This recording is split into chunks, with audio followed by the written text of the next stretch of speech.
anil akli wasyurbi wal jima'i. Yang pertama niat, yang kedua menahan diri dari makan, minum, dan melaksanakan hubungan suami istri di siang hari. Wa ta'ammudul qai'i, dan muntah dengan sengaja.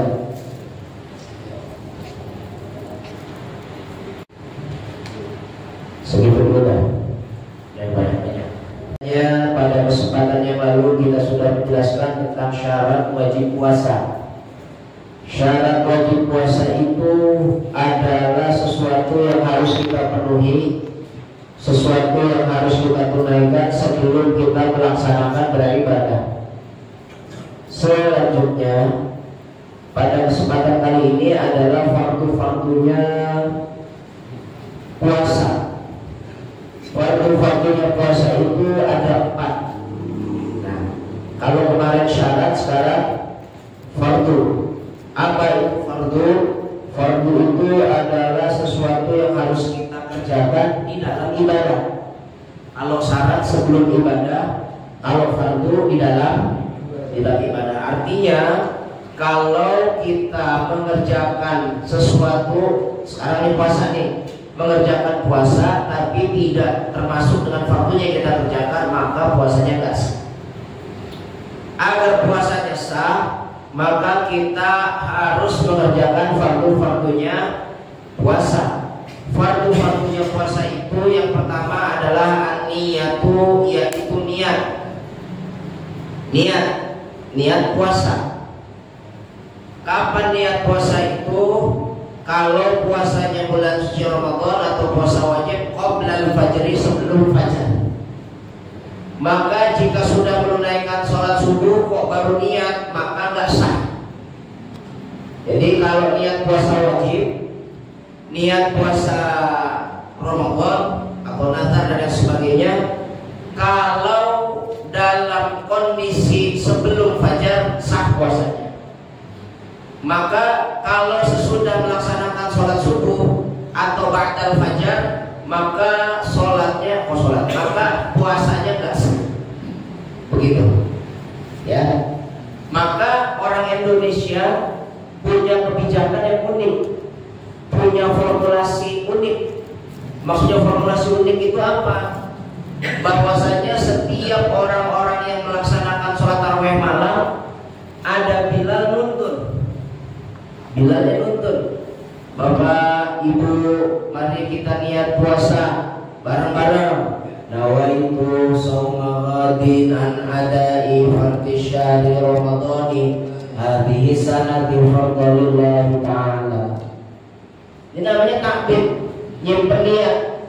Jika satu waktu di sebelum fajar kalau kita belum puasa, belum niat, maka masih tertolong karena ada simpenan puasa, ada simpenan niat. Begitu. Maka jangan disepelein itu. Kadang-kadang kita sepelein. Giliran melakukan tarawih, pulang aja. Enggak dikerjakan itu. Maka kalau mau ikut tarawih, yang di sini kan 23 tarawihnya di sini. CS. Kalau 23 saya senang. Kenapa? Orang pada meliputi tarawih. Tarawihnya benar 8 bukan 20. Kenapa? Yang 20 itu bid'ah. Begitu ngomongnya. Enak banget bacotnya. Main bid'ah aja. Yang 8 lebih bid'ah. Zaman Rasulullah tarawih kagak pakai ceramah, belum. Mana coba cari dalilnya? Tarawih pakai ceramah. Ada? Ngobrol. Saya kadang-kadang kalau dikata bid'ah sebelum. Mohon maaf, tarawih itu nggak ada ceramah. Masa yang 8 ngomong, itu yang 20 nggak ada dalilnya itu. Karena Rasulullah kalau sholat tarawih 11, baik di dalam ataupun di luar bulan Ramadan. Maka yang tarawih 20/3 hukumnya bid'ah. Saya balikin sini. Nanti enggak? Maksudnya bagaimana? Ya bahwasanya kata tarawih 20 bid'ah, bagaimana ceritanya? Ya karena nggak diikutin Rasulullah. Lah ceramah sebelum tarawih atau disebut kultum pernah ada terjadi Rasulullah? Jawab. Nggak ada. Nah berarti bid'ah banget. Begitu ceramahnya per speaker. Bid'ah banget. Bid'ah ya Pak ya.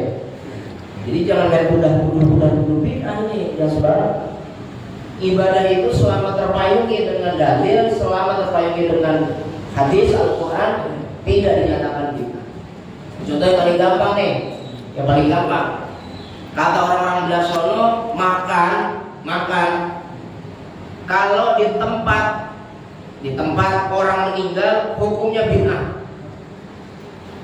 Jadi kalau ada orang meninggal 1 kali, 2 kali, 3 kali nuju, 2 kali nuju, 40, 100 hari ada makanan, bid'ah.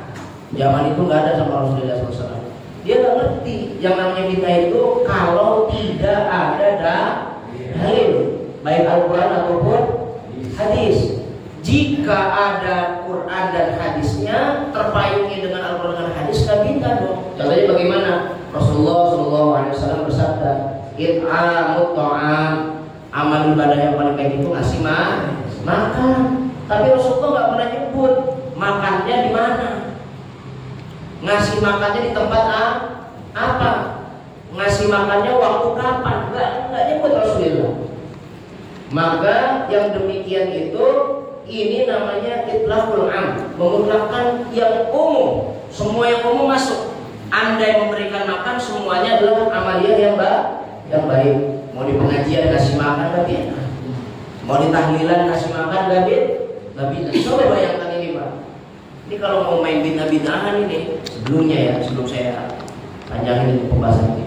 Kalau mau bid'ah-bid'ahan, habis Jumatan dikasih makan, Jumat Barokah, bid'ah banget. Cuman Rasulullah mana Jumat Barokah? Bener apa enggak? Kenapa kalau ngasih makan habis Jumatan jadi Jumat Berkah, kalau ngasih makan di tempat tahlilan jadi haram? Kan otaknya sengklek ini kalau tahu sengklek ini ya? Hah? Sengklek apa Pak?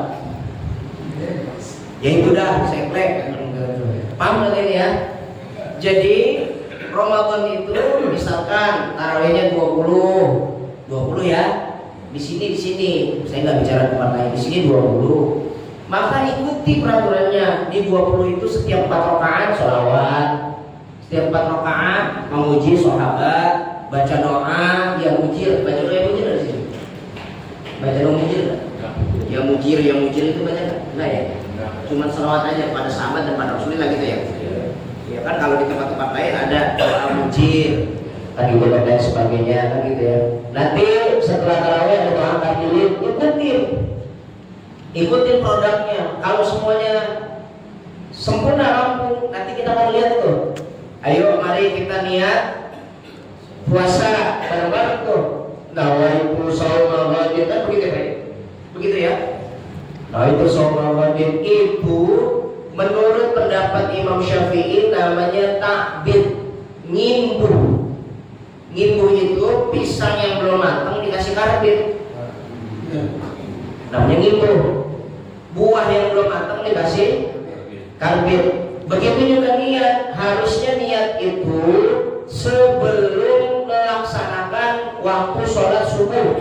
Tapi setelah sahur, maka habis sahur langsung niat tuh. Nah niatnya di situ. Cuma kadang-kadang kita suka lupa, kelewatan. Kenapa? Jika niatnya ba'dal fajri, maka hukumnya nggak sah. Habis sholat subuh aja tuh, udah sholat subuh, kok kita bilang ya Allah, saya lupa niat, nawaitu shauma ghadin, udah nggak sah. Kenapa? Karena yang namanya niatnya puasa wajib itu qablal fajri, sebelum fajar. Likulli yaumin, bagi setiap hari satu niat. Ini Imam Syafi'i. Jadi kalau 29 hari atau 30 hari puasa, maka niatnya juga 29 atau 30 hari setiap hari. Berbeda dengan Imam Malik. Kalau Imam Malik satu malam untuk 1 bulan. Saya niat puasa 1 bulan penuh karena Allah. Sah. Jadi hari kedua nggak niat, hari ketiga nggak niat, nggak apa-apa. Kalau mazhabnya Malik. Saya agak ngomongin mazhab Maliki. Saya ngomonginnya mazhab Syafi'i. Kapan niat itu? Qoblal fajri, sebelum fajar, sebelum sholat subuh. Likulli yaumin, bagi setiap hari satu niat. Liqauli sallallahu alaihi wasallam, man lam yubayyitis siyama qoblal fajri fala siyamalah. Rawahu Daruqutni. Siapa orang yang enggak nyimpen niat, enggak melaksanakan niat, enggak melafazkan niat di dalam hati qoblal fajri, sebelum sholat subuh, fala siyamalahu, maka puasanya enggak sah. Sabdanya Rasul. Nah, ini sangat luar biasa ini, makanya hati-hati banget ya.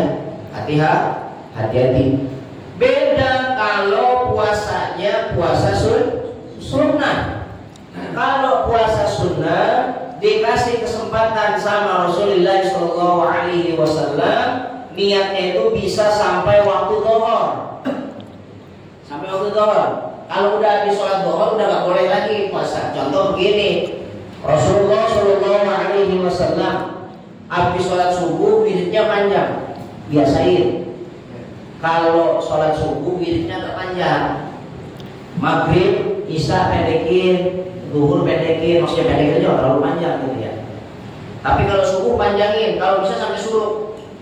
Kalau punya stok zikir yang banyak sampai suruh. Tapi biasanya kalau kiai-kiai saya itu di sarang di Rembang itu habis wirid jamaah dulu, habis wirid jamaah nanti wirid sendiri sampai suruh. Begitu. Biasanya begitu. Nah, ketika datang waktu syuruk baru selesai. Begitu. Pulang ke rumah masing-masing. Habis sholat ya, tentunya sholat sunat syuruk, terus sunat isra. Habis sholat subuh teguh nih. Terus zikir panjang. Habis zikir udah tengah siang jam 7 datang ke rumah. Udah pagi tuh jam 7. Bu, manggil istrinya apa? Neng, no. Hah? No. Hah? Apa? Bunda. Berarti kalau manggil ibunya bunda, manggil bapaknya panda. Panda. Kan Pak, Bu sama Pak gitu ya. Apa katanya? Kira-kira ada nggak yang bisa dimakan buat sarapan? Kata Islam belum pikir. Kata Ustaz Teguh, idzan asum, kalau gitu saya puasa aja deh. Boleh apa enggak? Boleh. Walaupun setelah fajar niatnya. Niat, saya niat puasa sunnah karena Allah. Ketepatan ada Senin, maka jatuhnya Senin, Kamis puasanya. Puasa.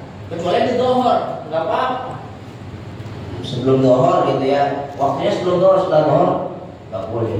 Ada cerita Rasulullah ba'da turun sholat subuh, wiridnya panjang, perutnya bunyi, yuk gitu.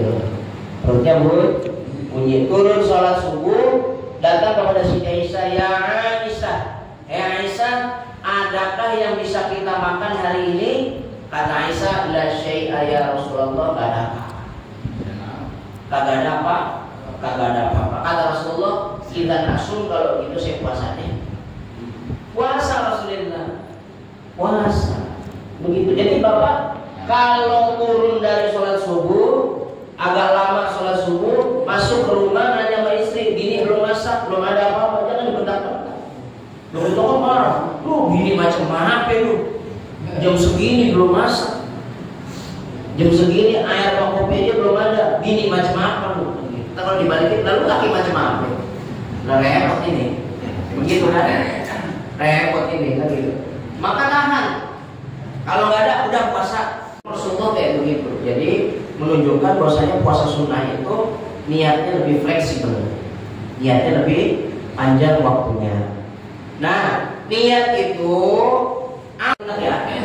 ada kerentek di dalam hati bareng dengan perbuatan, baru namanya niat. Contoh, sebelum fajar, habis kita sahur nih, habis sahur, maka niat nawaitu shauma ghadin an ada'i fardhi syahri ramadhani hadhihi sanati fardhu lillahi ta'ala. Dalam hati, bukan di dalam mulut. Karena hati itu kan, niat itu ada di dalam hati. Niat.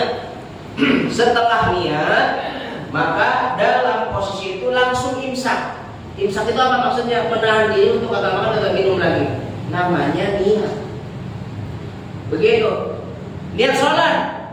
Usolli, hatinya ngomong hatinya. Usolli fardul maghribi salasa raka'atin mustaqbilal qiblat adaan ma'muman lillahi ta'ala. Itu niat ngomong tuh, baru bareng Allahu Akbar, itu baru namanya sholat. Kalau Pak Abdullah maghrib nih masih baru jam 5. Maghrib baru jam 5. Mau maghrib kan jam 6 ya. Maghrib jam 6, baru jam 5 nih Pak Dulo. Pak Dulo ngomong begini, saya niat mau sholat maghrib di musola Nurul Huda baru jam 5. Baru nggak Pak perbuatannya? Enggak. Maka namanya bukan niat tuh. Kalau niat harus bareng sama perbuatannya. Berarti jam 6 waktu sholat, habis azan, habis qomat, ya Allahu Akbar, bareng dengan actionnya, dengan perbuatannya, baru sebut namanya niat. Kalau yang tadi fa'il lam tarakha, kalau nggak ada actionnya, nggak ada perbuatannya, fatusamma azman, namanya azam. Namanya azam. Itu namanya niat tuh. Ya, ada niat, ada azam. Ada pengamen lewat di depan rumah kita, nyanyi itu dia, ngomong Bang Salim, kata Bang Salim, besok tuh pengamen kalau datang lagi saya kasih duit gocap, begitu ya. Udah nggak siap belum? Baru rentek tahu ya? Ya rentek lah bahasa Indonesia. Rencana, angan-angan, asa kita kan gitu ya, rentek gitu dalam hati. Tapi belum ngasih, maka namanya azam. Udah dapat pahala tadi itu. Udah dapat pahala. Lalu besoknya datang kasih gocap, di bawahnya cepet gocap yang koin nih. Kan gocap. Sama apa enggak? Lah sama gocap. Yang cing atau gocap, yang itu juga gocap. Kan sama gocap Bang Salim. Sama. Cuman beda nilai aja, yang satu 50.000 atau 50 P. Tapi kan ngomongnya kalau besok datang lagi saya kasih gocap. Bener dikasih gocap. Lah bener. Mau disiapin tuh duit. Bener tuh. Maka itu namanya yang kedua namanya niat. Wa mahalluha. Adapun tempatnya niat itu fil qalbi, adanya di dalam hati. Jadi niat itu adanya di dalam hati. Kalau mulut bukan niat. Paham nggak nih? Kalau melafadzkan niat pakai mulut namanya bukan niat. Contoh, Bapak kalau mau sholat karena kita mazhabnya Syafi'iyah pakai musolli. Contoh ya, ngomong begini, Om Teguh nih, usolli fardul maghribi salasa raka'atin mustaqbilal qiblati adaan ma'muman lillahi ta'ala. Baru Allahu Akbar, itu mulut tadi ngomong ya, Allahu Akbar, hatinya nggak ngomong ketika lagi Allahu Akbar, nggak sah. Karena yang di mulut itu bukan niat, tapi yang di mulut itu namanya talaffuzun niat, melafadzkan niat. Maka jika ada orang melafadzkan niat atau tidak melafadzkan, jika ada orang tidak melafadzkan niat tapi ketika takbiratul ihram hatinya ngomong sah. Muhammadiyah itu orang yang di organisasi Muhammadiyah nggak pakai usul langsung Allahu Akbar. Dulu guru kita almarhum Haji Ahmad Jazuli, kenal ya? Ingat? Kita itu guru ngaji di Al-Barokah pertama. Sebelum ada angan-angan orang ngajar di mana-mana itu dicegep, beliau udah ngajar duluan. Kalau Haji Ahmad Jazuli, Haji Kawakan, guru Kawakan, luar biasa ilmunya. Beliau itu poliglot. Poliglot itu ngerti nggak poliglot? Ngerti macam bahasa. Cuman kata dia kagak ngerti bahasa kambing, bahasa semut aja. Kalau sekarang udah ada bisa bahasa semut. Gimana bahasa semut? Ada kan sekarang bahasa semut gitu ya? Paham nih? Jadi yang namanya Jazuli itu kalau sholat nggak perlu sholat, tiba-tiba masuk ke dalam pengimaman, masuk ke pengimaman langsung Allahu Akbar. Nggak pernah saya dengar usolli. Nggak pernah saya dengar usolli. Termasuk guru-guru akam ya, Haji Juli ya, guru-guru akam ya. Usolli fardul isya'i arba'a raka'atin mustaqbilal kiblati adaan imaman lillahi ta'ala. Ini pada maghrib nih, saya ngomong isya'i. Allah, tapi dalam hati ngomong saya niat sholat maghrib jadi imam karena Allah. Kalau mulutnya ngomongnya sholat isya, sah sholatnya. Paham apa kata?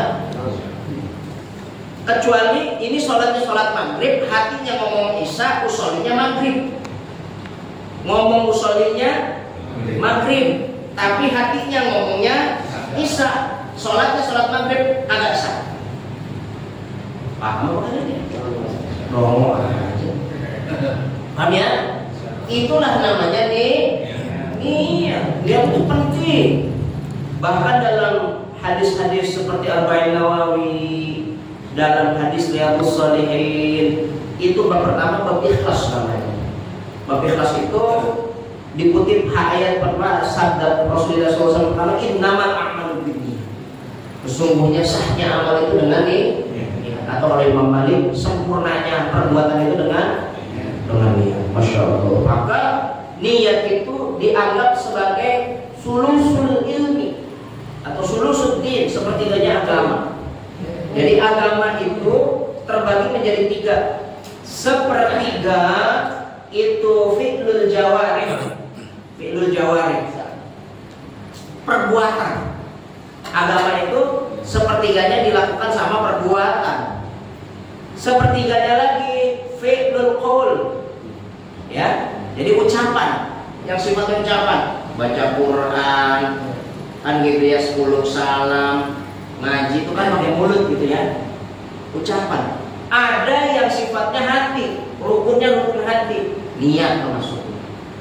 Maka niat ini sangat penting diletakkan. Maka saya katakan semiskin-miskinnya orang miskin dalam urusan agama yang niat aja nggak punya. Apa susahnya sih niat begitu ya? Semiskin-miskinnya orang miskin dalam urusan agama, dalam urusan ibadah, yang niat aja nggak punya, nggak berniat. Maka orang yang paling kaya itu yang paling banyak niatnya. Maka nih, kayak tadi hujan gede, jangan bilang ntar kagak ngaji hujan. Jangan. Bilangnya Bismillah, kata di depan Bismillah saya mau ngaji. Adapun meleset mah emang kebiasaan. Betul apa?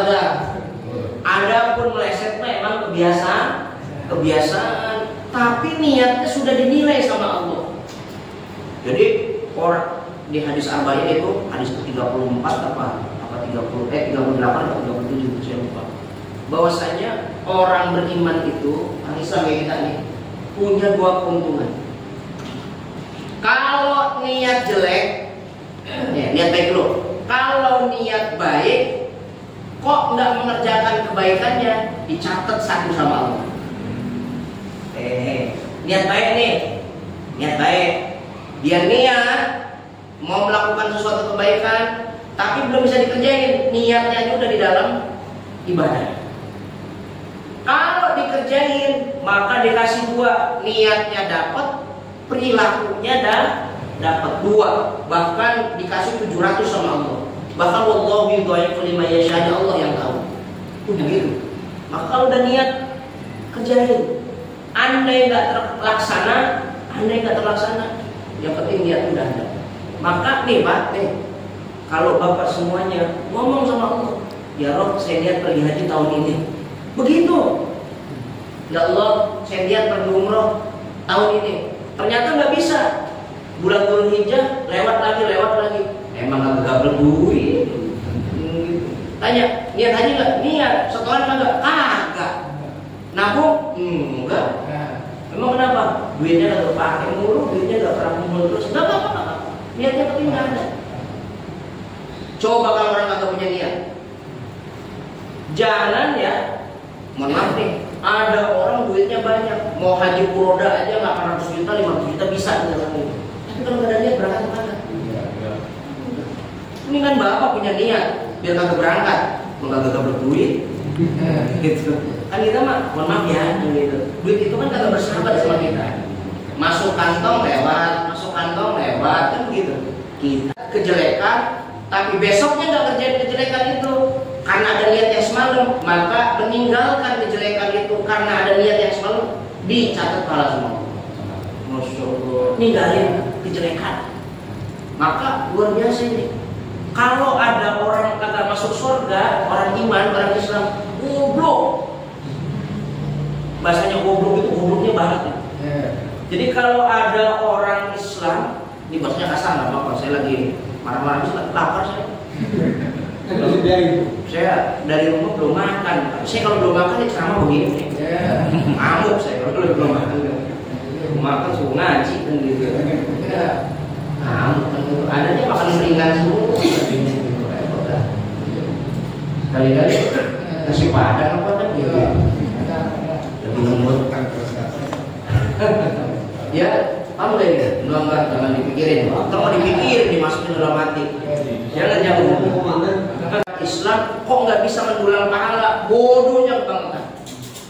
Bodohnya kebangetan. Niat baik dapat pahala, kerjain dapat pahala, dilipat-lipat sama Allah Subhanahu wa taala. Niat jelek kagak dapat pahala, nggak dapat dosa. Tapi ketika meninggalkan apa yang dia niatin yang jelek itu dapat pahala. Masya Allah, luar biasa. Maka benar sabdanya Rasulullah. Kullu mu'minin dakhala jannah. Setiap orang itu yang beriman pasti masuk surga. Illa man aba, kecuali yang mau. Yang kagak mau, kecuali yang ogah. Lah orang ogah, orang kagak mau dimasukin ke surga, mana bisa, kan bisa. Siapa yang kagak mau masuk surga? Diajak sholat jamaah kagak datang, diajak ngaji nggak datang, ngeritik, datang kagak. Malah kalau ngeritik di pengajian kan enak ya Pak. Jadi kita ngaji ini, ngaji bareng-bareng. Ada yang mengarang, kita takbir waktu qorib, maka kita dapat keberkahan dari kita. Begitu, nyadong. Nanti lokah Pak dulu nggak masuk surga, pasti masuk surga. Kata Allah Subhanahu wa taala, "Padullah, sholat kamu salah semua, sedekah kamu salah semua, zakat kamu, puasa kamu salah semua. Tapi saya sudah ngaji, Pak. Ngajinya di mana ya? Ngaji di musola Nurul Huda, dibacain kitab puasa. Udah lepas. Wah kalau begitu yang gurunya siapa ini? Cari suami. Suami, itu Padullah ngaji, katanya salah semua sholatnya. Saya udah nyampein kan gitu. Cuman emang beliau ngaji, tapi kalau ngaji tidur mulu. Sekalinya bangun di depannya ada keripik, makan. Misalkan ini mau misalkan, bercanda aja ini mau. Tapi masih lebih baik ketimbang nggak datang di masjid. Masih ada kayak nyangkut sedikit.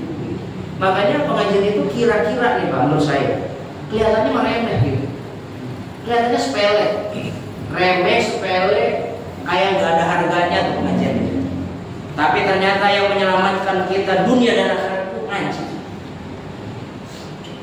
Kita tahu kelemahan kita tahu aib kita tahu kejelekan kita tahu penyakit hati kita itu dari ngaji.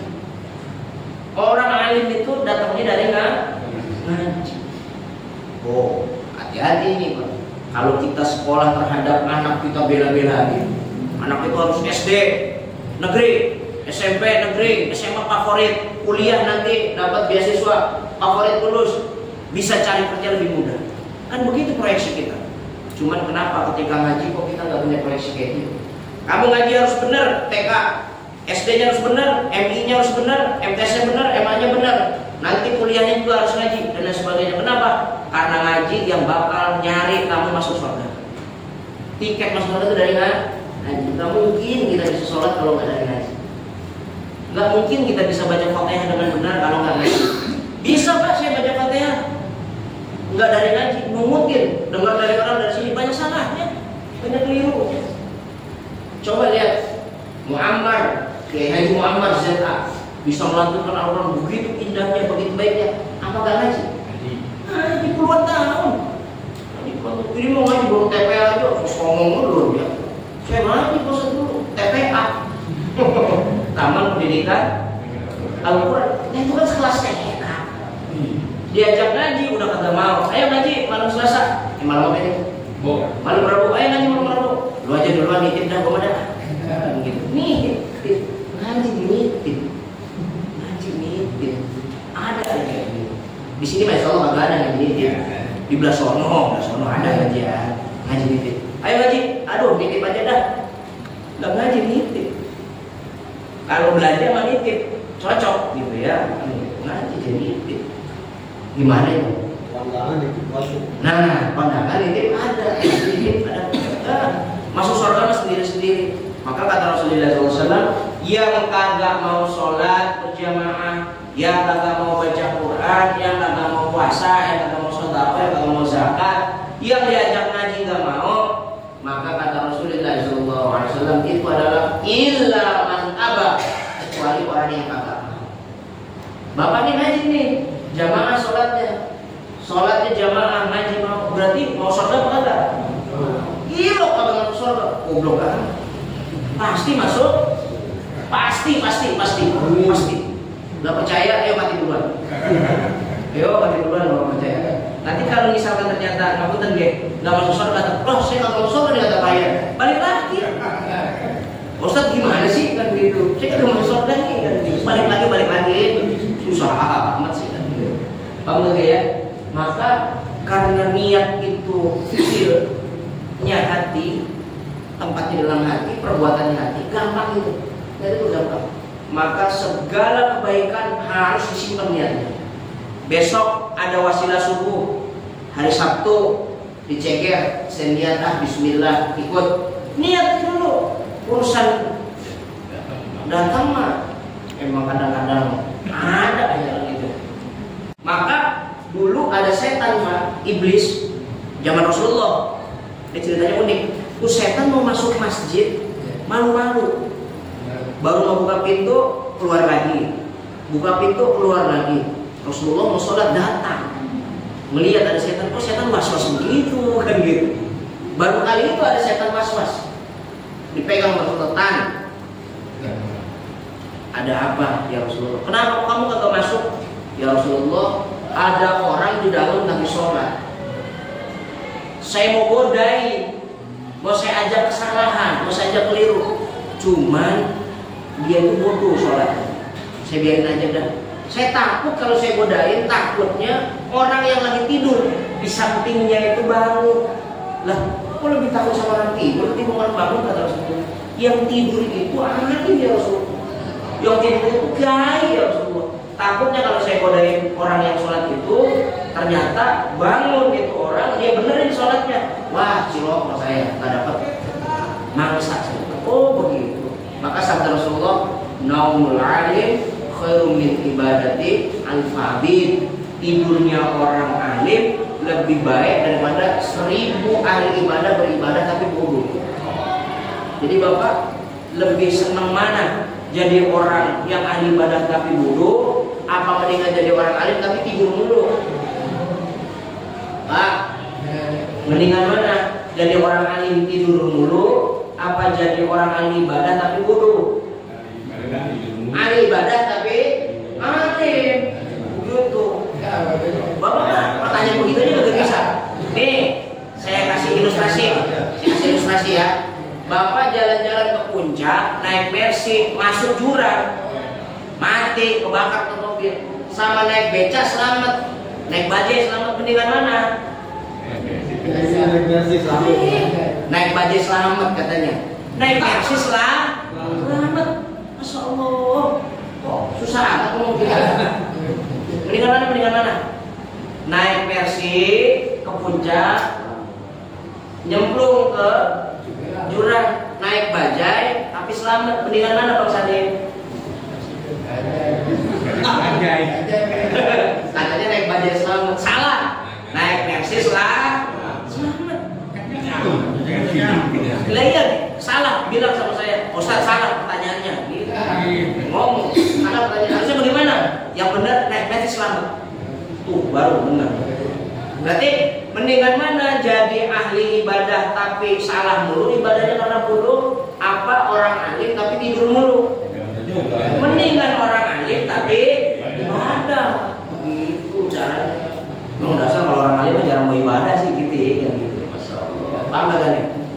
niat. Jadi pasang niat. Mulai sekarang niatin semuanya. Angger. Setiap ada kebaikan niatin. Ada rapat RT, bismillah saya datang. Nggak datang. Ada acara khitanan, sunatan dan soleh, insya Allah saya datang. Begitu udah niat. Pahalanya di mana-mana ya. Kan begitu ya.